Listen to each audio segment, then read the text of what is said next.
You're listening to an Airwave Media podcast.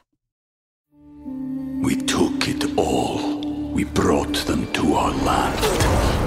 An endless night, ember hot and icy cold. The rage of the earth. We made this curse. Carved it in the blood on our backs. We did not see. We could not, but she did. And in the end... What will I become? Senua's Saga. Hellblade 2. Play it now with Game Pass. This episode is brought to you by Reese's Peanut Butter Cups. In breaking news, leading scientists worldwide are conducting experiments to determine if Reese's Peanut Butter Cups are the perfect combination of peanut butter and chocolate. However, it appears the study was inconclusive, as the scientists couldn't help but eat all the Reese's. Because when you want something sweet, you can't do better than Reese's. Find Reese's now at a store near you. Recorded in Chicago, Illinois, with your hosts, Ken, Matt, Neil, and Jeff. This is Triviality.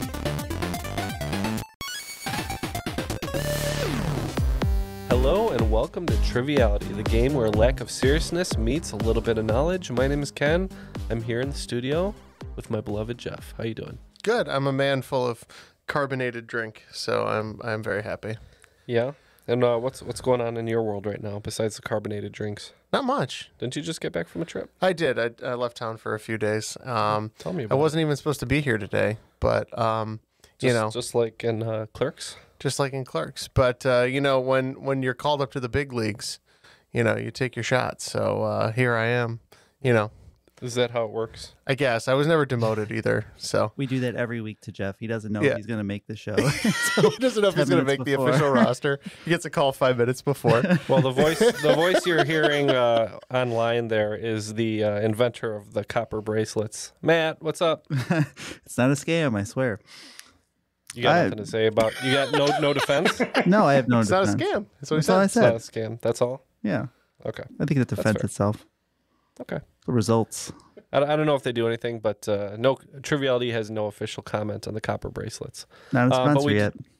We do have a great episode lined up for you people today. First, we have our guest. He's a Not a Robot supporter on Patreon. We thank him for that. He's from Arlington, Virginia, and that is Dan Felsenheld. Nice to meet you today, and thanks for coming on the show. Oh, I'm really excited. My first time on the show. I've been a listener for a while, and I just recently became a patron, so I'm really happy to be here. Yeah, so happy to meet you. We love when longtime listeners come out of the woodwork and finally come on the show or join us on Patreon. So thank you so much for your support, and again, great to have you. Why don't you tell us a little bit more about yourself? Well, I live in Arlington, Virginia. I'm originally from New Jersey. I'm wearing my Giants hoodie today. I support the team. Football Giants, I should say. But I've lived in DC for over 30 years now. Have two children who are in their 20s now. One of them lives in South Korea now, teaching English over there. The other one's still in college. Cool. And I am currently a contractor for the federal government, for our U.S. Navy, actually. And we can't say anything more about that. We'll be taken out in a burlap sack. We've had quite a few contractors as their official title on the show before. They always say that's as far as I can go. Seems fair. Well, Dan, nice to have you on the show here. And we can't have a game without a host. You know him, you love him. Ryan Boyd from New Zealand, Kerry, New Zealand, which is a really cool name. I love it. He's a Savage superstar. So thank you so much, Ryan. Thanks. Yeah, kia ora. Thanks for having me. This is my first time ever hosting a game of trivia, whether online or in real life ever. So thanks for trusting me with the opportunity to see what it's like. Now, you've been on at least 2 or 3 regular episodes, though, right? Yep, yeah. And in addition to several bonuses. Yeah, we're doing, still in the middle of Bloodsport. It's taking a while, but we're getting there. Year 7 of Bloodsport. Yeah. We're still doing it. It turns out that time zone scheduling is harder than we thought. We were very optimistic. A world tournament sounded really great in our heads until we realized we had to schedule it. Yeah, I bet you'll be... Don't worry, I won't last too much longer in the tournament, so once I'm gone, it'll make scheduling a bit easier. I kind of forgot about it. If you make it all the way to the end, we would be happy to accommodate you. Trust me. That's right, Ryan, one of our favorite guests. Thanks again for coming on the show today. And without further ado, we can get to the game. So Matt and Dan are going to team up. What do you guys got? I think we're getting really excited for baseball season. Much like new LA Dodgers players, we're betting it's going to be a really good one. So we're going to be we're excited for baseball season. Okay. And on the flip side of that coin, we're going to be football season is over. And let's get the rules and we'll get this game going. The rules of the game are simple. 20 questions split into 2 rounds worth 10 points apiece. At halftime, there'll be a special swing round designed by this week's host. After regulation, players will enter the final round with the points that they've accumulated and will have a chance to wager 0 to 30 points on 5 categorized questions. At the end of the game, someone will be named the cream of the crop. I am the cream! All right, so it's Matt and Dan versus me and Jeff. Ryan, take it away, and we'll find out who will be today's cream of the crop. Great. Okay. So before we get started, I'll just let you know there's no overall theme for this game. However, I wanted to have a little bit of a New Zealand flavour. So these first 5 questions are somewhat related to my home country of New Zealand. Okay. What would you say is the signature New Zealand flavour? Are there any spices that are really prominent in New Zealand cuisine? Kiwi? Yeah. It would be anything green like rosemary, that sort of stuff. Yeah. Okay. Yeah. So yeah, round 1, question 1. The category is whakapapa. Although hundreds of thousands of people around the world do it every day, in June of 2018, New Zealand Prime Minister at the time, Jacinda Ardern, became just the second sitting elected head of state to do what? The first was by the Prime Minister of Pakistan in 1990. I think I know this one. I think I can lock in. Looks like Jeff is very confident here as well. So we're go ahead and lock in. Dan, what did you think? I think she was pregnant, or have a baby, okay. or have a child, or she had a child while in office. That's all right. That's what I think it is. Not the place I would do it, but all right. Okay. Not in office, but in office. I mean, if you're, sometimes you don't get a choice. It's an emergency. You're right. We agree. I think she's only the second head of state to give birth while in office. Yeah, and you're both correct. She is. The first was Prime Minister Benazir Bhutto of Pakistan in 1990. And yeah. Question 2, on the money. Speaking of impressive wahine, our $10 note features the face of Kate Shepherd, a name every Kiwi kid is taught about in school. She is known as leading a movement that saw New Zealand become the first country in the world to do what in 1893? It didn't happen in the US until 1920. So Jeff has written down an answer, and I tend to agree. So we're locked in. All right, so they're locked in. Dan, any initial thoughts on this one? Yeah, I mean, 1920 U.S. is when women got the right to vote. Yeah, pretty positive about that. That was my first guess. Yeah. And it seems like 100% correct, so there's no point in continuing to discuss it. So I think we're going to lock in women's suffrage, women's right to vote. I don't know why you would want to make them suffer, but yeah, we agree. Women's right to vote. Yeah, and you're both correct. It was New Zealand was the first country in the world to have women voting in the national elections. So, and at time of recording, it is still Women's Appreciation Month for 3 more days. What's it called? Women's Month? Women's History Month. Women's History Month. Yeah. Still 3 more days left. So right. You appreciate them for all 12 questions. months. But and it's only 1 month celebrate of for history. 1 month. Yeah. Okay, question 3, New Zealand on the big screen. Many films have been shot in New Zealand, with our landscape often used as stand-ins for other countries. For example, pretending to be Pakistan in Mission Impossible Fallout. But which other Tom Cruise film from 2003 had he previously made in New Zealand, thanks to dormant volcano Mount Taranaki's resemblance to another famous mountain, which unfortunately was not a filmable location due to smog in urban areas that wouldn't be appropriate for the time period in which the film was set? So we don't think it's Vanilla Sky. No, that was 2001. Mm-hmm. But we are locked in with a... it's definitely not Minority Report. Right. So they're locked in. We're going to rule out cocktail. That was my first thought. It's probably not that. Any other ideas? Wasn't that the 80s? Yeah, that's the 80s. Late 80s I don't or remember the something?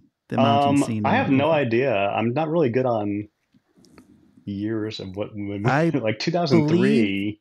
The time makes sense for this, and I believe it was his greatest role of being a samurai, and I believe he was the last of them. So I think this is probably the last samurai. Okay, that would make sense because of smog, and they said there was a lot of smog. So if it's outside of like Mount Fuji or something, Tokyo, outside so of Tokyo. We're gonna lock in with last samurai.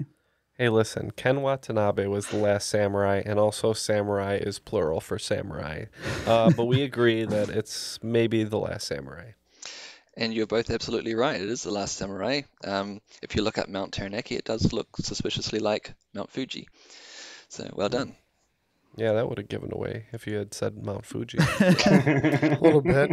Wow, I can't believe. See, I forgot Minority Report was 02 and Collateral was 04, and it slots in right in between. Wow, so. just what a run. Banger after War of the banger. Worlds 05, Mission Impossible 306. I mean, the man works. No one's accusing him of slumming it, no. No. All right. Round 1, question 4, around the world. In the United Kingdom, New Zealand and Australia are sometimes referred to as the Antipodes, meaning on the direct opposite side of the world, even though neither country is actually diametrically opposed to the UK. If you drilled a hole from Wellington, our capital city, through the centre of the Earth, which European country would you actually end up in? This country has the 4th most UNESCO World Heritage Sites in the world, including the Altamira Caves, Alhambra Palace, and the Teide National Park. I can lock in. I know the answer. Oh, Dan knows this right off the bat. We're locked you do a little bit of traveling, Dan? I haven't traveled to this. Oh, I have traveled to this country, actually. Were you Not born recently. to be a traveling Dan? So I believe, I know New Zealand is like 60-ish degrees south. So we're looking for something that's like 30-something-ish north. So it's not very high. Does that help you, Ken? No, the degrees is not going to help me.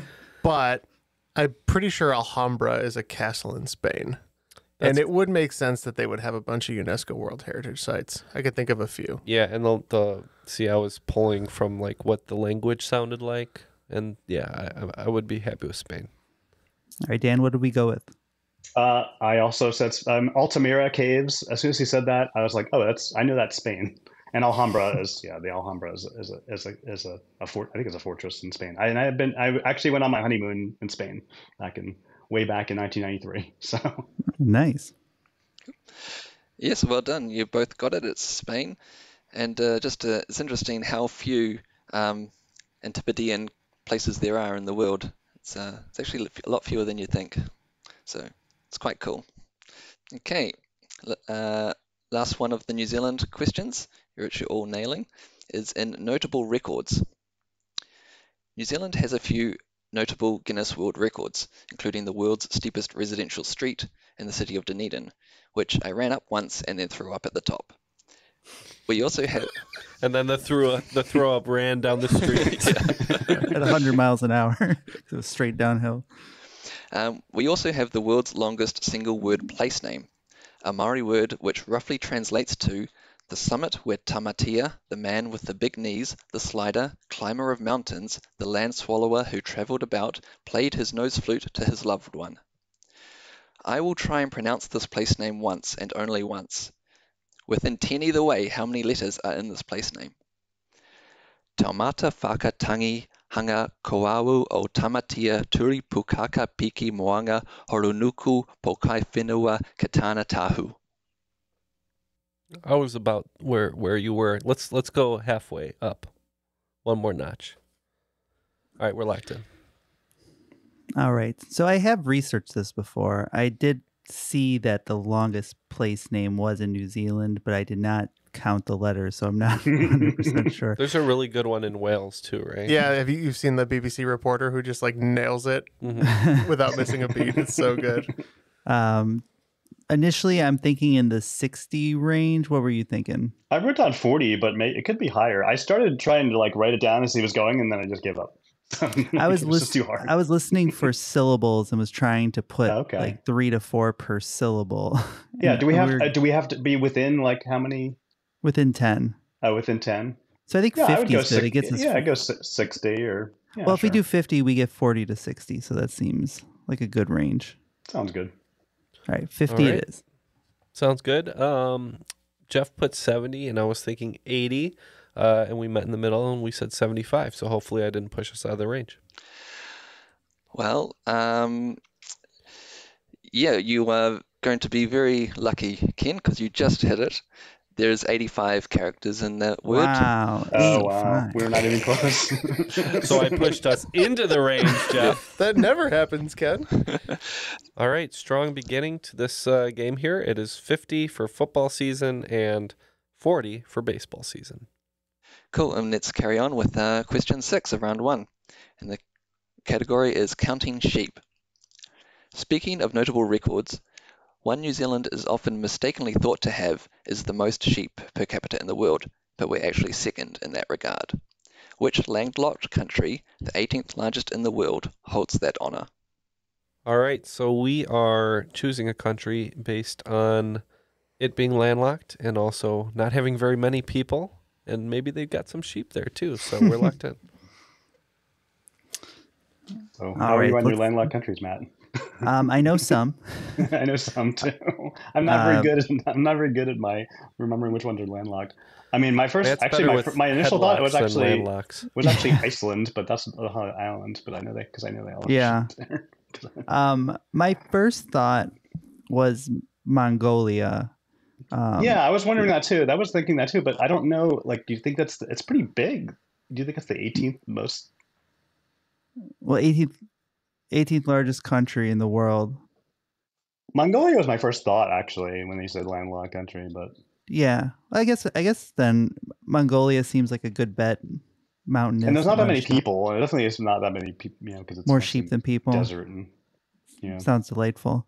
Iceland is like that too, actually. Yeah, so I think we're good with going with Mongolia. Yeah, when you go to the Chinese restaurant, you see Mongolian beef and Mongolian chicken. I haven't seen Mongolian lamb, but we're going Mongolia. Yeah, well, it helps if you're the most least densely populated country in the world. It is Mongolia, so well done to both teams. Quite concerned. I just pulled up this article. New Zealand's ratio of sheep to humans at lowest point in 170 years. Oh no. Well, need more it's all sheep. the way down to like 22 sheep per person. Yeah, well, I've only got 16, so I'm not pulling my weight. All right. So next question 7, is in the category of film quotes. Referenced in numerous media, including Friends, The Simpsons, and 30 Rock, you all probably know the line, "You're out of order, the whole trial is out of order." But what 1979 film is it from? I hear James Hetfield is a fan. All right, they're locked in. We could start with James Hetfield, Metallica guy. Yeah. Yeah. Yeah. I don't know if that helps at all. Neil's not here, so I need to interject. The Verdict is that a movie? I don't. Yeah. Have you seen it? I have seen it. I mean, a long time ago. Probably 1979, because I am that old. By the way. Yeah. And I think that's a Metallica record. I was gonna go with Saint Anger's Fire, which I don't think is a movie or anything. I'm pretty sure it's the Verdict. My first thought was the Verdict, so I think that's the right. Okay. I think that's the right. Is that the Metallica album? I don't know Metallica albums. I don't listen to Metallica. So. There was Sandman. There's only and Metallica. I thought now. There's a guy on this current season of Survivor who went up against a Taylor Swift super fan, and they exchanged songs for 2 hours, just going back and forth naming songs, which sounds riveting to be on the island. But yeah, I think we can go with The Verdict. All right, I know the movie. I'm not familiar with the Metallica hit, but we're gonna go with "And Justice for All," which is a Metallica album. Yes, it is. That's right. Yes, Matt may have been confusing St. Anger, the album, with St. Elmo's Fire, the movie. But yes, the correct answer is "And Justice for All," which I just watched a few months ago and is actually quite good. Quite good. I have seen it. Is it Al Pacino? Yeah, Al Pacino, yeah. Okay, I pictured Al Pacino because I've definitely seen that movie. But Okay, question 8, world history, and this question was written by my quiz teammate Vlad. So thank you, Vlad. With construction taking almost 50 years, from 1645 to 1694, the Patala Palace was whose winter residence until 1959. It has been a museum since then and became a World Heritage Site in 1994. Do you want to hear it again? I would like to hear that again. No problem. With construction taking almost 50 years, from 1645 to 1694, the Patala Palace was whose winter residence until 1959. It has been a museum since then and became a World Heritage Site in 1994. So I'm guessing we're thinking of a person with a title and not an immortal human being. I would assume so. Yeah. Yeah. Okay. I don't know of any 300-plus-year-old people, but Not yet. Not yet. Yeah, Lestat. Unconfirmed. Lestat. Exactly. All right, we have a guess on this one. Okay. My summer home and winter home happen to be the same home. Mine too. So I'm not. Yeah, I'm not an expert on this. Patala Palace, for some reason, I think it might be in Tibet, and I think it might, I think it might be the Dalai Lama. That is what I was thinking as well. Okay. And if it's somebody who can go there as, he gets reincarnated, he's like, I still got that winter home, right? They're like, yep. All right, cool. And then we go down there and it's a good time. I don't know where the summer home was, but if it's in, maybe one's in the mountains and one's like in the valley or something. Yeah, it's important to have options. So we're good with locking in with the Dalai Lama. Oh, that's a really good guess. Yeah, we were between the Pope and the Dalai Lama, and we went with the one better known for opulence, and we went with the Pope. Yeah, both good guesses, and the reason why it stopped in 1959 is because he's been in exile since then. It is the Dalai Lama. Yeah. Okay, question number 9. The category is rugby is superior to American football in every way. That's probably very true. I don't disagree. Okay, New Zealand has the All Blacks, Australia has the Wallabies, and the USA has, do you know? It's the Eagles. No. Oh, okay. Yeah. I didn't know. I was afraid that was going to be the question. That was the question, yeah. But what nation's rugby team is known as Los Pumas, even though their logo was actually a jaguar until last year? Both these big cats are apex predators in this country, which finished 4th at the 2023 Rugby World Cup, where it's not really important who won. Was it not New Zealand? It was not New Zealand. I believe it was Australia versus New Zealand. Is that correct? No, it was South Africa. In the final. South South Africa and New Zealand, they beat us by 1 point. All right. Jeff has written down a nation, and it's a Spanish-speaking nation, which I agree with. Mm-hmm. So we're locked in. It is a shame that Neil's not here for a question that has Puma and Jaguar in it. Yeah, too bad. He's missing out. What's your rugby knowledge like, Dan? Is that rugby team can it be a negative number? Performance? So my rugby knowledge is very limited. There you go. We're looking South America, probably. South America. I mean, Puma is the same as a mountain lion, right? That they have in California. Yeah. Probably Mexico, but I don't. Yeah, South America, Central America, probably South America. My first thought was Argentina. I think they have soccer clubs named that. Oh, okay. It sounds familiar. So that's kind of where I was leaning. And with your negative point information, I think we're good locking in with Argentina. Yeah, that sounds good. And we agree. We also think it's Argentina. And you'll both be correct. Argentina is a pretty good rugby playing nation, and they've come a long way in the last 20 years. So, yeah. Okay. Question 10. Last question of the round is in musical royalty. While the lyrics for Queen's Bohemian Rhapsody do not include the song's title, they do feature the title of the song that knocked it off the #1 spot on the UK charts in 1976. What song is that? So, Ken, that's a very interesting thought.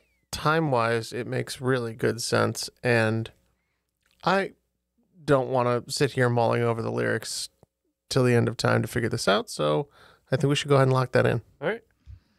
Well, the classic rock is generally one of my least informed areas of expertise. So I have while those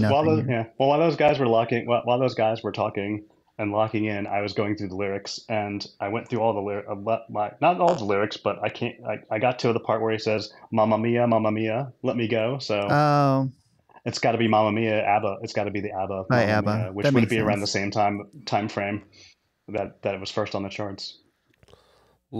Love that answer. We're going with another answer that we love equally, and we're saying "Carry On" for "Carry On, My Wayward Son." Ooh. Oh, very good guess, but no, Matt and Dan have it. It is Mamma Mia. Wow. Yeah, managed to knock it off the charts. And with that question, you guys pull into a tied position. So we're 80-80 right now. It's anybody's game, Matt. It's feeling a little anyone's game to me. Yeah, good point. And before we continue on, we just want to thank both our guests and all the people out there who support us on Patreon. You can join us on Patreon too and get no ads for $1, right? $1 a month. Yeah, $1. Mm-hmm. You can get $5. Yeah, you get bonus episodes every week. Bonus episodes, like 3 days worth, 4 days worth of bonus episodes, and weekly plus the entire drops. backlog. Yeah, yeah. For above that, you get more goodies. You can do a character box. You get stickers. You get poster. Check out our Patreon. Patreon.com/trivialitypodcast, right? I'm sold. And without further ado, let's go ahead on to the swing round. What do you have in store for us today, Ryan? Hey, yeah, okay. So for the midpoint today, we're going to have a round called Fun with Vexillology. So we have a game where I will give you a country with 3 colors in its flag. And for 2 points apiece, you need to name these colors for a maximum of 6 points each flag. But here's the catch. It's going to be a minefield. So if you get any colors wrong, you will get no points. You do not always have to give 3 guesses. You can just give 1 or 2 to hedge your bets. For example, if I was to say the USA, you could answer red and white and get 4 points. But if you risk it and say red, white, and yellow, you would get 0 points. Does that make sense? You fool. Yes. So there's going to be basic colors only, like blue, green, red, and no shades are necessary. And there are no repeat combinations. And there's going to be 9 for a total of 60 points, which doesn't make sense, but it will in the end. Okay, so I'll go through the countries. Country number 1 is, of course, New Zealand. Number 2, Belgium. Number 3 is a bit harder, so I'll give you 2 countries, Gabon and Rwanda. Number 4, Jamaica. Number 5, Yemen. Number 6, Hungary. Number 7, Chad. Number 8, another double, Estonia and Botswana. And for number 9, South Africa, which has 6 colors for 12 points. All right, we have our countries. We'll be thinking about colors, and we'll be right back. We took it all. We brought them to our land. An endless night, ember hot and icy cold. The rage of the earth. We made this curse. Carved it in the blood on our backs. We did not see. We could not, but she did. And in the end... What will I become? Senua's Saga. Hellblade 2. Play it now with Game Pass. Ryan Reynolds here from Mint Mobile. With the price of just about everything going up during inflation, we thought we'd bring our prices down. So to help us, we brought in a reverse auctioneer, which is apparently a thing. Mint Mobile Unlimited Premium Wireless. How to get 30, 30, bit to get 30, bit to get 20, 20, 20, bit to get 20, 20, bit to get 15, 15, 15, 15, just $15 a month? Sold! Give it a try at mintmobile.com/switch. $45 up front for 3 months plus taxes and fees. Promo rate for new customers for limited time. Unlimited more than 40 gigabytes per month. Slows full terms at mintmobile.com. We are back, and we have our answers, thanks to Jeff. And I had no answers. Jeff had all the answers. So let's throw it back to Ryan and see how we did. Great. Okay, so the first country was, of course, New Zealand. What'd you guys get? Yeah, we're going to go ahead and risk it for the biscuit. I guessed all of the colors on all of these, so hopefully we're right. And starting with New Zealand, we said red, white, and blue. All right, we hope Jeff's right on this one because we also said red, white, and blue. And you're both correct. It's red, white, and blue. Okay, number 2 was Belgium. We said red, yellow, and black. We said blue and yellow. Yeah, well, Jeff has got that one on the money. It might have been easier if I'd used the German flag, but yes, it is black, red, and yellow. So number 3, you had 2 countries here, Gabon and Rwanda. For this one, I think this is a more unusual pairing, grouping rather. We said yellow, blue, and green. We hope Jeff is right because we also said green, yellow, and blue. And you both nailed it. Green, yellow, and blue. Okay, Jamaica. Yep. One of the few that doesn't have red, white, or blue on it. We said black, green, and yellow.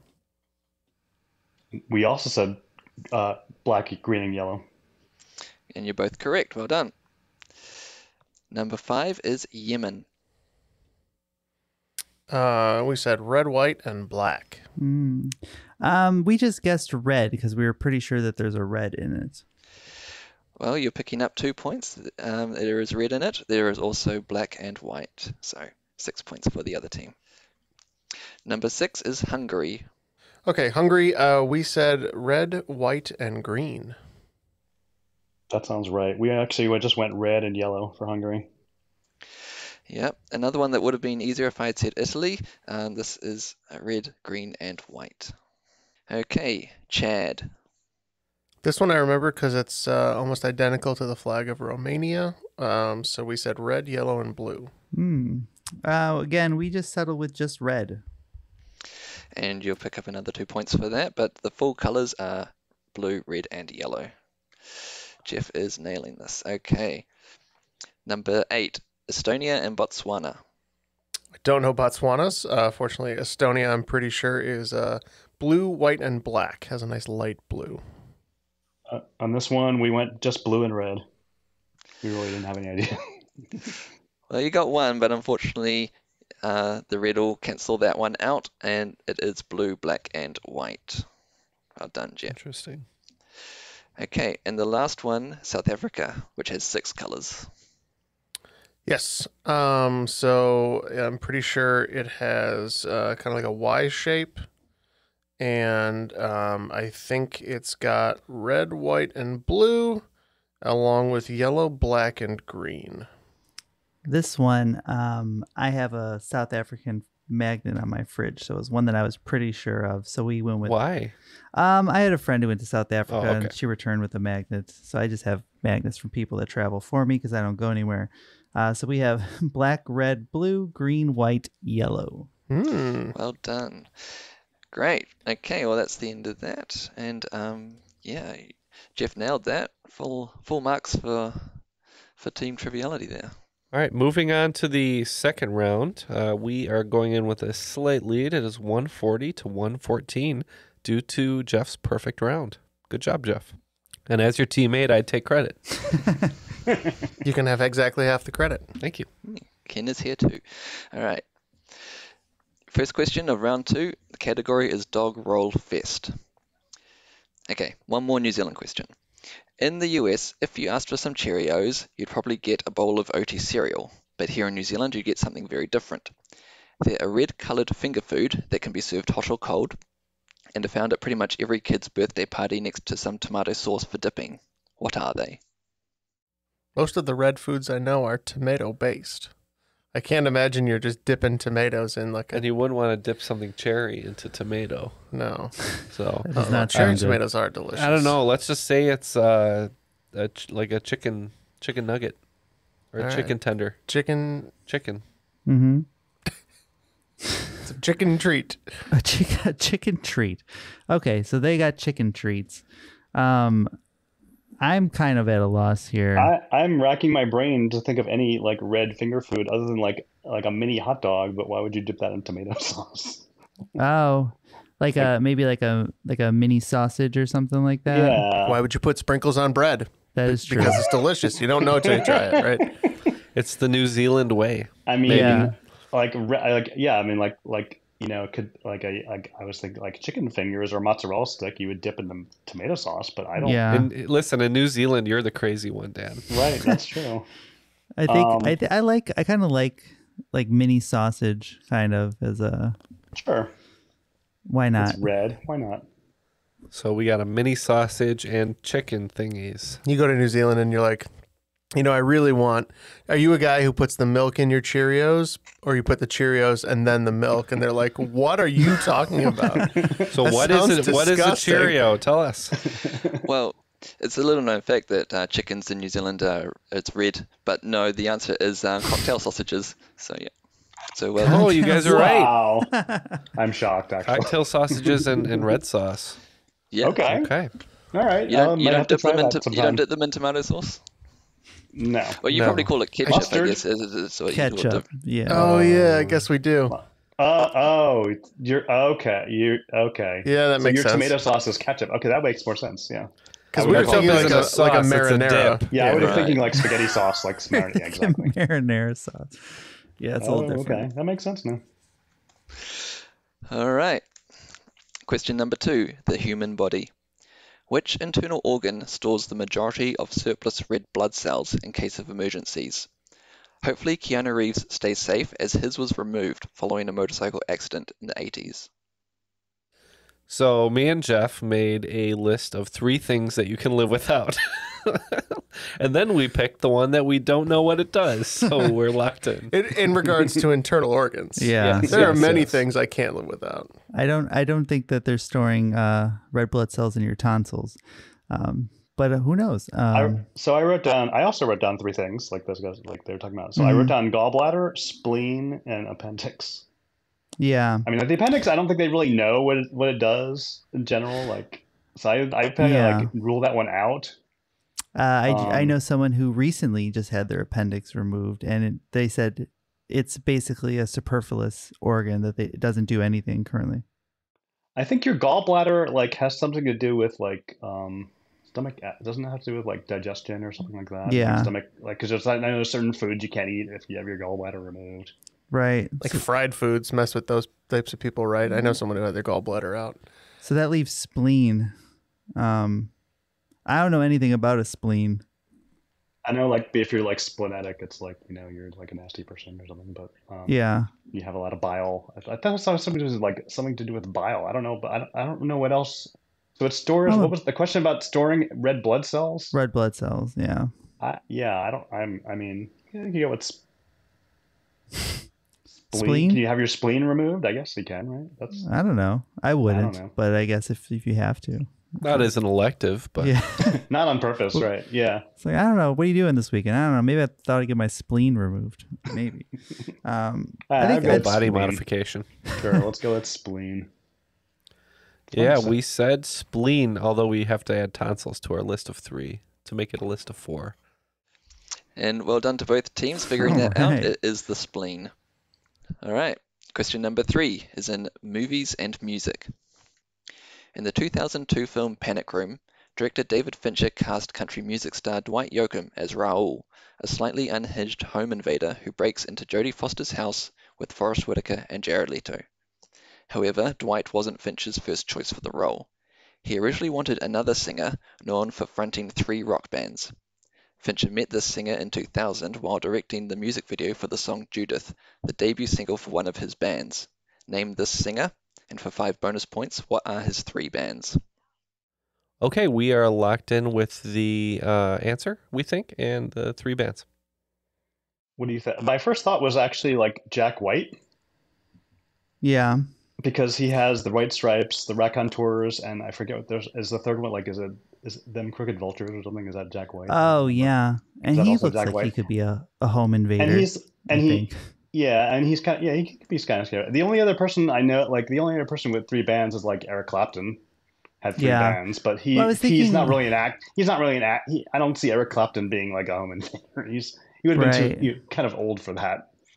I was thinking Chris Cornell. From that's not a bad. Yeah. Audio Slave. Was it Soundgarden and Temple of the Dog? I'm just gonna help you out there. Yeah. I knew you knew it.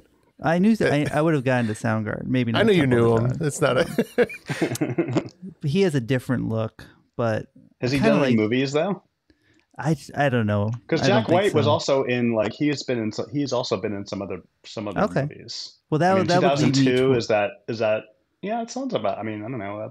That's about when they got popular, I guess. He would have been new on the scene. But I'm good with locking in with Jack White. Okay. We're going a little bit of a different direction. I think around this time, A Perfect Circle was putting out a banger of an album, and the singer for A Perfect Circle is also in Pussifer and Tool. That's Maynard James Keenan. Yes. Jack White, I think, played Elvis in Walk Hard, the Dewey Cox Story, but I don't know what else he's acted in.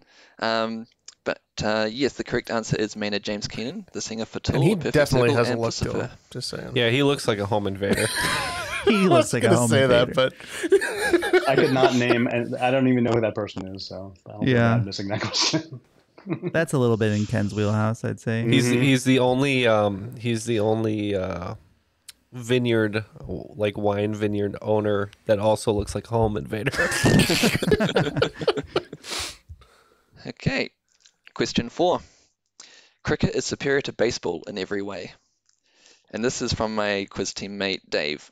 Whether it's a 5-day test match, a 1-day game, or even the short version 2020 where it only takes about 2.5 hours to play, cricket is a glorious sport.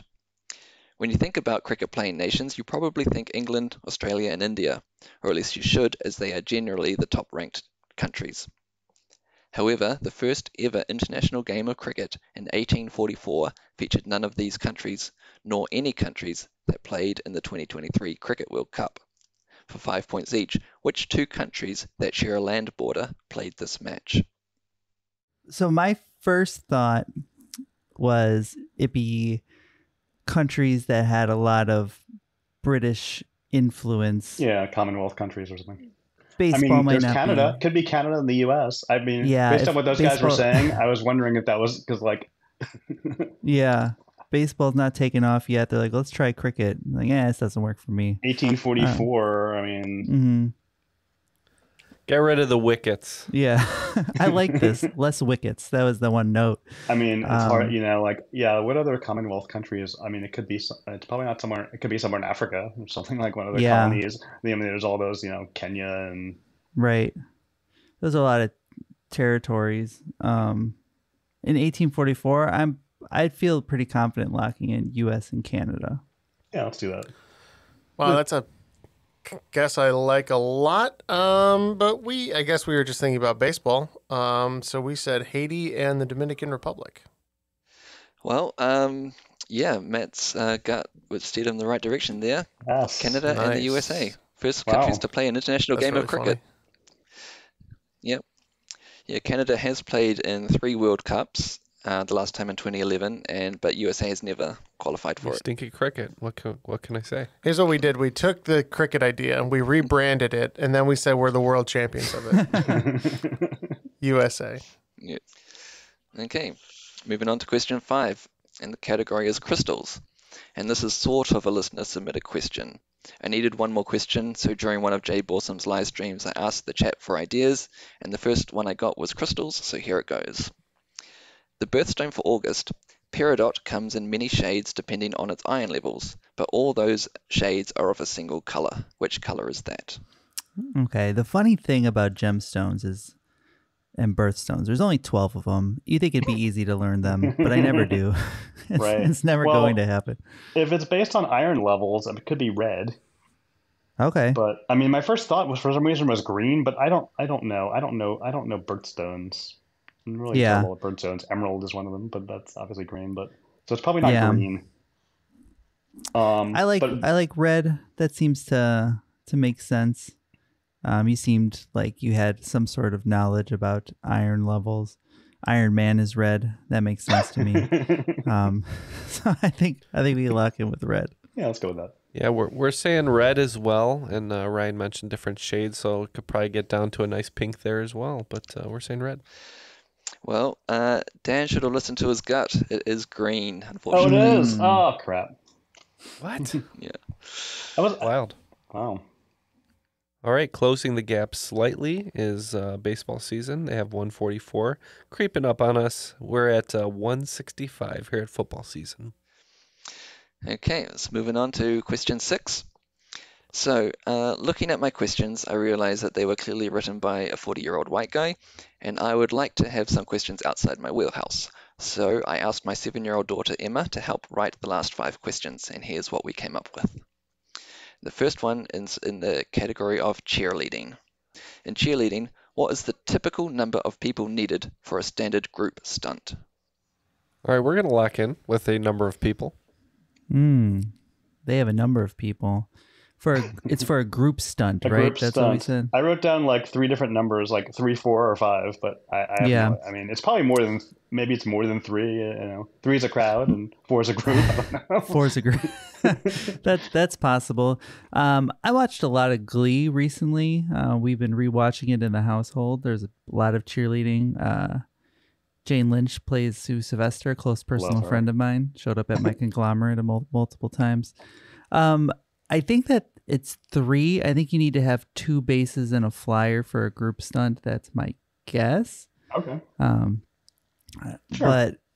But it's probably 3 or 4. But I think we can lock in with 3. All right, let's go with 3. Yeah, we're going one more because in addition to the lifters and the flyer, you probably want somebody back there to brace you when you come down. So we're saying 4. And the logic for Team Triviality is absolutely right. You can do it with 3, but you typically want someone at the back there as well to catch. So the answer is 4. Wow. Don't break your neck, Matt. Try and group stunts by yourself. Okay, question 7. In fashion. Some people hate them, but my daughter loves her Crocs. Even more though, she loves the cool little colourful attachments you can pop in the holes in the front of the shoe. Not to be confused with the liver, heart, or gizzard of a chicken or turkey, what are these funky accessories known as? I can lock in, Matt. I know this one. As a manager of mostly 17 to 20-year-olds, I'm also very familiar with these names. But yeah, I'm confident with you. We can lock in. So my first thought was like, is it giblets? And then I was like, no, that's silly. That's the turkey thing. But is it giblets? It might be. Of course, aglets popped to mind, but those are on the ends of shoelaces, and giblets? Crocs don't have them. Is it giblets? Right, I would say. Let's just say giblets. No, I'd say giblets and call it a day. It's close. It's close. Is it giblets? It's gibbets. Gibbets. No L. Yeah. Yeah, exactly right. They just added an extra L in there, guys. So the answer is gibbets. I can't believe Crocs are popular. I knew that couldn't be right. Crocs, when we were in high school, all the kids that everyone made fun of wore Crocs, and now they're like the hottest shoe. It's crazy. All right, moving on to question 8 in music. Kids Bop is an American children's music group covering popular songs that I am too old to appreciate. Not being familiar with most of the original versions, I didn't realize they sometimes alter the lyrics to make them more family friendly, until I heard the original About That Time by Lizzo, and it turns out it is not, in fact, Kids Bop a Clock. A more shocking realization was when I heard the original version of the song A, B, C, D, E, F, U, the 2021 debut single for what mononym teenage singer? The song was nominated for Song of the Year at the 2022 Grammys, and Oprah was not involved. That's a good clue. We can lock in. Is it Gail? You know, Oprah's friend Gail? It might be, yeah. It's either Gail or Stedman. Yes. Stedman. And I don't think it's Stedman. I think I would rather go with Gail as the mononym. Gail. I know this song, and it's not my favorite, but... I swear Kids Bop made a version of WAP called Waffles and Pancakes, and I know I've heard it, and I cannot find it anywhere on the internet now. It's a parody. It's not real. No, it's got to be there somewhere because I've heard it. Well, good luck with that. Yeah. We'll go with Gail. Yeah. All I'm telling you guys is waffles and pancakes make this syrup game weak, okay? Yeah. Grab your syrup, I don't know what else you grab. I'm 100% sure it's Gail. Okay. Yeah, and you're both right. It is Gail. We do listen to a lot of Kids Bop, and I haven't heard a WAP version of on there anywhere, but I'm going to keep an eye out for it for sure. All right, moving on to question 9 in fairy tales. I've read a childized version of the Grimm brothers' Snow White more times than I can count. One notable difference between the original story and the animated film is that the evil queen had 2 failed attempts on Snow White's life before coming up with the poisoned apple murder plan. Her first attempt used a specific item of clothing that you might see at Oktoberfest, and the second was a poisoned grooming device. Name either of these items for 10 points, and for 5 bonus points name them both. Yeah. If you're going to poison something, you should have gone for her lederhosen and her fingernail clippers. You should have gone for the toothbrush. Yeah. Didn't have toothbrushes back then. Yeah. She rubbed Snow White's toothbrush on the inside of the toilet bowl. Just grab like a leaf off a tree and just rub it on your teeth. Very Back evil. in the day. October. I hate to admit we might be living in the best times. It's possible. Oktoberfest fashion. Outside of lederhosen, I got nothing. Lederhosen. They have the women wear like a dirndl or something, like the skirt or something like this. Okay. I don't know. That's an official name. There's a hat or something. Oh, maybe. They have like the hats or something. I don't know. The second one, I was thinking like a haircut, like a hair comb or something like that. It's probably it's either a hairbrush or a comb or something like that. They were really trying to scare kids away from brushing their hair at the time, from what I recall. Moral What of the else story, would be don't brush your hair. from there's a beer stein, but I don't know. It's not an article of clothing. Yeah, Oktoberfest. It's not Das Boot. Is it a boot? What do the women wear? What do the women wear? And don't they just wear like a peasant skirt or something? I don't know. Yeah. How would you poison the skirt though? Doesn't even make sense. I'm just picturing St. Pauli's girl, and I don't know. I got nothing. Yeah. Corset. So St. Pauli's girl. So lederhosen and a brush. That's what we got over here. Sure. All right, we're gonna go with the comb for the grooming item. For the piece of clothing, I wrote girdle, but I think corset is the more proper name. But yeah, the girdle corset thing. Okay, so yes, you both got. It is a comb, but I'll accept brush as well for that. It is that she puts in her hair. The item of clothing is a laced bodice. So I guess I will accept corset for that. It's very similar. Yes. All right, so on that one, baseball will be getting 10 points for getting the hair grooming device somewhat correctly, and we'll be getting the full points for getting comb correct and getting the other one mostly correct. So 15 points for us and 10 for you guys. Very good. Last question of the regulation. Let's have a round about animals. So Emma's favorite animals are dolphins. Let's play 2 truths and a lie, dolphin edition. Can you pick out which of the following 3 things about dolphins is not true? Number 1, dolphins can recognize themselves in the mirror. Number 2, dolphins have no sense of hearing. Number 3, dolphins are born tail first. Okay, we're locked in. All right, so I think we can rule out the first one. I'm pretty sure that they do recognize themselves in the mirror. Yeah, I think that's right. I think I've heard that. Uh-huh. And otherwise, Matt has really wasted his time at the aquarium. Number 2. Do they use echolocation? Because they use echolocation, I think that you would think that they don't have hearing, but I bet they do still have some sort of hearing. Yeah, I've never seen videos of dolphin births, so I couldn't tell you myself first. My number one search on YouTube, dolphin birth. Not so much. I feel like it's the hearing one, because you would think that game theory would suggest that one seems like the easy answer. That, you know what I mean? That's not true. Yeah, I think that they can hear. I think they've been lying to us the whole time. Okay, so you're going with they can hear? Yes. Look, Matt would never watch any illicit dolphin stuff on purpose. Oh, boo. All right, so you guys are going with they can actually hear, and we're going to say the same thing, and Jeff added to his paper, they masturbate. Me too, Jeff. Me too. That's on purpose. And yes, you're both correct. They do have sense of hearing. However, they do not have a sense of smell. And that brings us to the end of regulation. It's 210 for football season and 184 for baseball season. So, as we like to say, it's anybody's game, and it'll come down to the wagers. Ryan, what are our final round categories? So for the final round, we're going back to New Zealand. I've got 5 questions about various areas. We've got number 1 is New Zealand Oscar winners. Question 2 is New Zealand nature. Question 3 is New Zealand science. Question 4 is New Zealand animals. And question 5 is New Zealand sport. All right. The other team is wagering 30s all the way down. They want to get crazy. Well, we're feeling a little crazy too. We're doing 30s all the way down, but we're not going to put 30 on sports. Are you crazy? We're saying 0 on sports. So let's go ahead and have the questions and get a really easy sports question at the end. That totally cost us the game. That cost us the game. All right. Question 1 in New Zealand Oscar winners. New Zealand has had quite a few Oscar winners like Peter Jackson, Brett McKenzie, and Taika Waititi.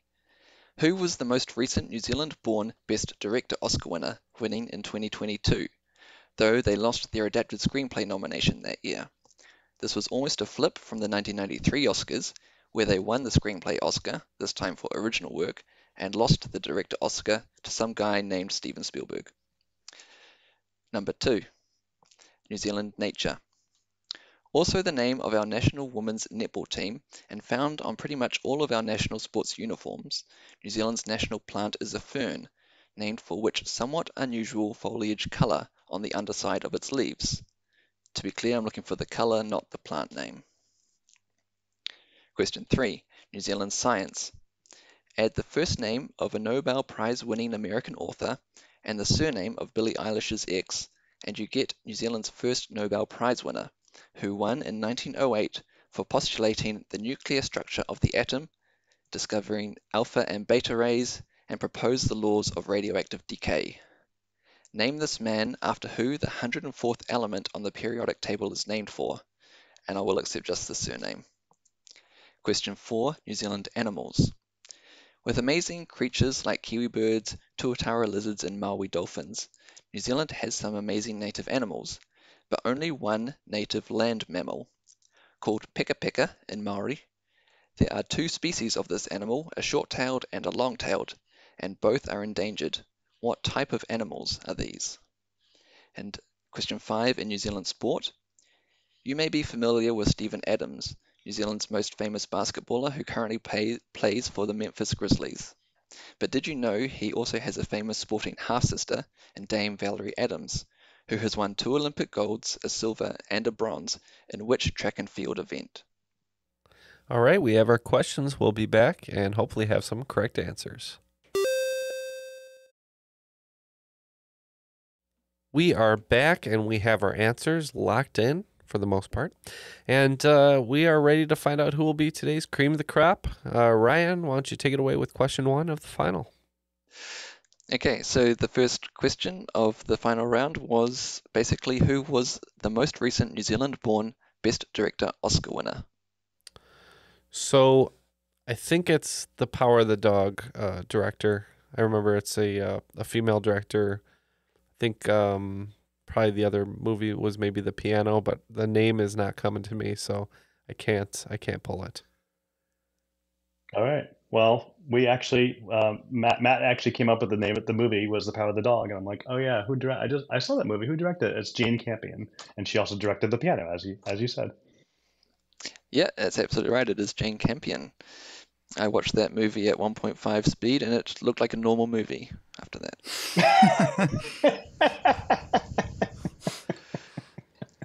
Right. So, question number 2 in New Zealand nature. What colour names our national plant?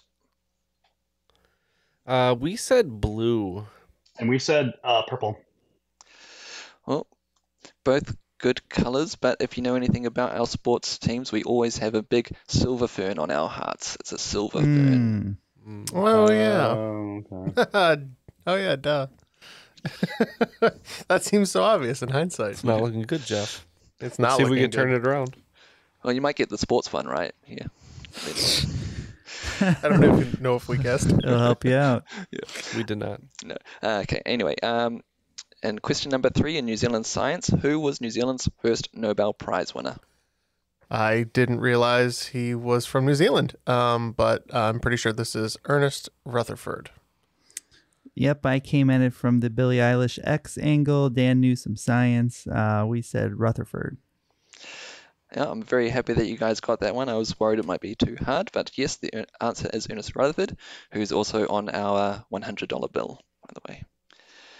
All right, question number 4 in New Zealand animals. What is New Zealand's only native land mammal?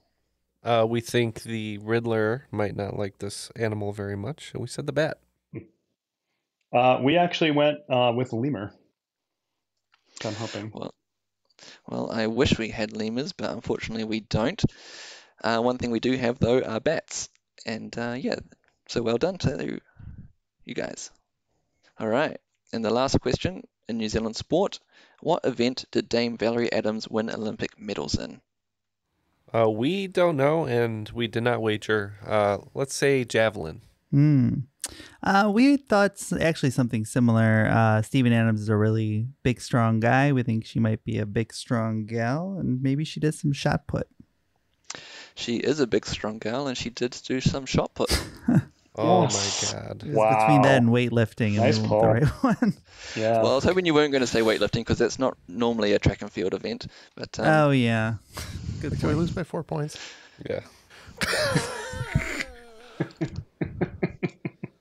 So after a little bit of math, my disappointment can't be quantified in points, but it is 214 to 210, and baseball just squeaked it out right at the last question there. You are today's cream of the crop. On balance, off balance, doesn't matter. I'm better than you are. Yeah. We hit the home run. The fireworks are going off. Unjustifiably in a position I'd rather not be in today, Matt. And it can be quantified by 4 points. That's your disappointment. 4 points worth of disappointment. But it was a great game. It was a fun game. I appreciated all those great questions, and we learned a little bit about New Zealand today. Thanks to Ryan. Ryan, any final words for you today? Well, just thanks for having me and for trusting me to have hosting duties. And thank you to the playtesters, especially Louis, who had great feedback, and I think it really helped make the game better. And I guess I'd just like to give a shout out to my family, my wife Cindy, and my 2-year-old son Danny, but especially to the only one of them that will actually listen to this, and that's Emma, who's my favorite quiz teammate. She loves coming to the pub with me and playing along, and she actually gets a few right here and there, so I think she's going to be a good quizzer in the future. Yeah. Thanks for listening, Emma. And couldn't have had a great game without great competition. Matt and Dan, you pulled out the win. Dan, any final parting shots from you today? Well, shout out to my wife of the last 30 years, Donna, and my children, Nico and Leah, who may or may not listen. I don't know. One of them might listen, but and shout out to Ryan. I mean, you wrote a great game. I really enjoyed it. All right. Sounds great, and it was a great game, Ryan. Thanks again. We also want to thank our Patreon supporters. Once again, you can find us at patreon.com/trivialitypodcast. Sign up for $1 for ad-free, $5 for all that extra bonus content. We'd appreciate your help. And also, thank you to Airwave Media. You can find them at airwavemedia.com and learn other things from podcasts such as The Age of Napoleon, History of the Great War, and Small Things Often. Check out those awesome podcasts over at airwavemedia.com. And that'll be the show for today. I want to thank Ryan and Dan once again for appearing on today's episode. For Matt, Jeff, and Neil somewhere. Where is he? We didn't even mention Neil is lost in New York. So if anyone Neil's can find lost in New York, yeah. before Just like Marvin Macaulay Harry. Culkin. I was, yep. Before the sticky bandits get him, make sure you help Neil out. My name is Ken, and that was Triviality.